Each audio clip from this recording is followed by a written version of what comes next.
नमस्कार भाई सभी को, क्या हाल चाल है। उम्मीद है फिजिकल की तैयारी बढ़िया चल रही होगी। जिसका एडमिट कार्ड डाउनलोड नहीं हुआ, टेलीग्राम पे जाओ, वहाँ मैसेज करो। वैसे तो जो हमारे मतलब एक दूसरे से जुड़े हुए लोग हैं, सारे स्टूडेंट ही हैं वहाँ, तो लगभग 1200 के आसपास बच्चे हैं। वो एक दूसरे की बहुत हेल्प करते हैं। फिजिकल भी आपका एक दूसरे के साथ ही ना आ जाए तो आपको अकेला सा फील नहीं होगा। तो एक बार जाके टेलीग्राम जरूर ज्वाइन करना। एडमिट कार्ड नहीं निकल रहा, किसी भी तरह की कोई भी समस्या आ रही है, मैं वहीं आप सबका रिप्लाई करूंगा भाई, इंस्टा पे। और हर कमेंट का रिप्लाई करना कोशिश करता हूँ, लेकिन पॉसिबल नहीं हो पाता। आप समझोगे लगभग 1200 से ज़्यादा मैसेज पेंडिंग है इंस्टाग्राम पे भी। चलो कोई बात नहीं। अभी आज की वीडियो का टॉपिक है कि री मेडिकल में पॉइंट कब मिलेगा और कितना हमें फिर उसका टाइम मिलेगा। भाई देखो, री मेडिकल जब आपका होगा, पहले तो ये सुनो आपका मेडिकल होगा कब। भाई मेडिकल के रिगार्डिंग कोई भी इंफॉर्मेशन नहीं है। आर सेल में भी पता करा है, जो जिनके साथ हम उठते बैठते हैं भाई सबसे पता कर लिया। वो उन सबका एक ही कहना है कि भाई कांस्टेबल का मेडिकल तो कराएगी सीएपीएफ ही, यानी कि बीएसएफ, आईटीबीपी, सीआरपीएफ और एसएसबी, यही कराती हैं। इनके दिल्ली में हेडक्वार्टर भी हैं, आपको पता होगा।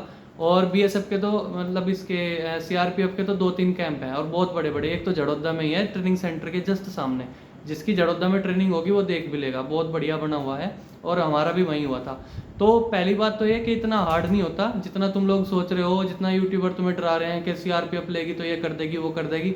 भाई हम दे के आ रहे हैं सीआरपीएफ से, अच्छा मेडिकल होता है ना तो उस लेवल का होता जिसका तुम सोच रहे हो कि, और ना ही उस लेवल, इतने कम लेवल का होता जितना तुम ये सोच रहे हो कि यूपी पुलिस जितना हो जाएगा। एसएससी जीडी से ज़्यादा हार्ड नहीं होगा और यूपी पुलिस जितना आसान नहीं होगा।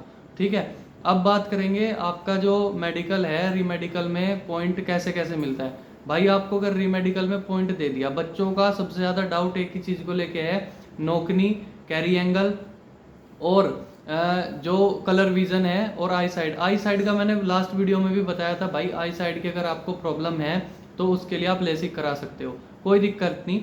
और जो एचसीएम वाला मतलब स्टूडेंट हैं, उनके लिए तो नॉर्मली लेसिक करा लेना, कोई बड़ी बात नहीं है, आपका तो 19-20 मेडिकल चल जाता है।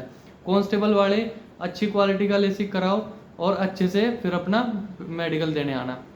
अब बात करेंगे नौकनी की। भाई नौकनी में आपको पॉइंट जब मिलेगा जब आपको मतलब आपके घुटनों के बीच 5 या 7 सेंटीमीटर से कम का गैप होगा। वो उसे आपको रीमेडिकल दे देंगे पहली बार में, फिर उसको वेरीफाई करेंगे, चेक करेंगे। ये इतना बड़ा पॉइंट नहीं बनता, आसानी से आप इसे क्लियर कर लोगे। अब बात करेंगे किसी की सर्जरी हो रही है या डीएनएस की प्रॉब्लम है, जैसे नाक की हड्डी किसी की बड़ी हुई है, तो उसमें क्या होगा, आपको पहले बार में रीमेडिकल दे देंगे। अगर माइनर है तो कोई दिक्कत नहीं है, नॉर्मल आसानी से हो जाएगा। अगर आपके ये ज़्यादा दिक्कत है तो फिर आपको मेडिकल के लिए रीमेडिकल देंगे। अब उस रीमेडिकल में वो डॉक्टर जब दोबारा आपका रीमेडिकल करेगा तब वो ये डिसाइड करेगा कि जो आपका डीएनएस की आपकी ये प्रॉब्लम है, ये किस लेवल तक की प्रॉब्लम है। अगर उसे लगेगा कि हाँ नॉर्मली है, ठीक है, तो वो तुरंत वहीं फिट का नोटिस बना देगा, आप फिट हो जाओगे। अगर उसे लगेगा कि अब इसमें टाइम लगेगा तो वो 7 दिन से लेकर 3 महीने तक का आपको टाइम दे सकता है। मतलब इसमें 3 महीने तक की वैलिडिटी होती है, आपको 3 महीने का टाइम मिलेगा। आप अपनी नाक की हड्डी का सर्जरी के थ्रू कैसे भी डीएनएस का जो भी आपका सोल्यूशन है वो करा के फिट के डॉक्यूमेंट लेके आओगे, फला तारीख को, तारीख लिख के देता है, तब आप उसे फिट कराओगे। ठीक है, तो कुल मिला के बात यह, अगर डीएनएस की प्रॉब्लम है आपको या नोकनी की प्रॉब्लम है तो घबराने वाली बात नहीं है। लड़कियों में 90% नोकनी होती है, तो बिल्कुल भी चिंता ना करो। लड़कों के लिए पॉइंट बन सकता है लेकिन रीमेडिकल में क्लियर हो जाएगा। हाथ पे अगर टैटू बना हुआ है, रीमेडिकल में पॉइंट देंगे और 7 दिन का या नेक्स्ट डे भी बोल सकते हैं कि जाओ इसे क्लियर करा के आओ, उसे साफ कराना है तो इसे अभी टैटू को रिमूव करा लेना, अच्छी क्वालिटी से कराना, ज़्यादा निशान ना बने। अगर निशान बन भी रहा है तो भी कोई दिक्कत वाली बात नहीं है। और भाई कलर विजन के लिए मैंने बताया है आपको, हर वीडियो में मैं ऐसे ही बताता हूँ कि जब आपका डॉक्टर आपको कलर विजन के बारे में पढ़ा रहा होगा, इसकी कई क्वालिटी होती हैं, अभी मेरे याद भी नहीं है, जैसे 17, 22, 19, 22 ऐसे करके, IP1, IP4 इस तरीके की इसकी क्वालिटीज़ हैं, स्टेज 3।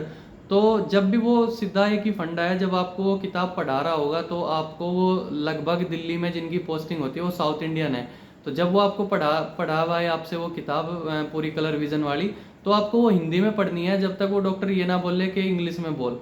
ठीक है, 19, 17, 16, 15 ऐसे बोलना है। ठीक है, तो मोस्टली कलर विजन एक ऐसी चीज़ है जिसमें आपको बाहर करेंगे, बाकी सब में आपको पॉइंट दिया जाएगा, रीमेडिकल में आप क्लियर करोगे और लगभग 99% रीमेडिकल में क्लियर हो ही जाते हैं। ऐसी कोई बात नहीं, ज़्यादा बड़ी किसी को समस्या है तो दिक्कत बनेगी। अब जिनका सबसे ज़्यादा डाउट था कैरी एंगल का, भाई 20 डिग्री बहुत होता है, 20 डिग्री तक अलाउ है, 20 के बाद अगर बैंड है तो वो अलग ही दिखाई देता है, तो उसके लिए वो सर्जरी का टाइम दे देंगे। कुल मिला के ये है कि कैरी एंगल में भी आपको इतनी आसानी से बाहर नहीं करेंगे, आराम से टाइम दिया जाएगा, प्रॉपर तरीके से आप उसको हैंडल कर पाओगे। फिर उसी तारीख को, जिस तारीख को बताएंगे, उसको आपको फिट के अपने डॉक्यूमेंट लेके आने हैं सर्जरी के डॉक्यूमेंट के साथ, तब वो आपको फिर ज्वाइनिंग हो जाएगी।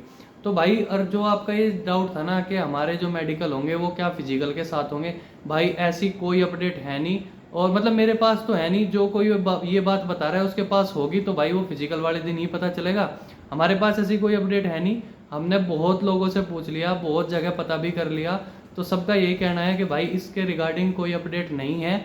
जो HCM है और AWTPO वाले हैं, ड्राइवर हैं, इनका सबका मेडिकल उम्मीद यही है कि दिल्ली पुलिस के गवर्नमेंट हॉस्पिटल कराएंगे, और जो ये कांस्टेबल के बचेंगे बच्चे, इनका CAPF ही कराएगी, 99% यही है। और मुझे जहाँ तक लग रहा है भाई, शायद फिजिकल के साथ तो बिल्कुल भी नहीं होंगे, नहीं तो थोड़ी बहुत अपडेट इस चीज़ की होती। 2024 वाली भर्ती से आप इसकी कंपेयर कर रहे हो। मेरे टेलीग्राम ग्रुप में एक लड़के ने भेजा भी था कि भैया उसमें कुल इतने बच्चे पास हुए थे इसलिए फिजिकल हो गया था, फिजिकल के साथ मेडिकल हो गया था।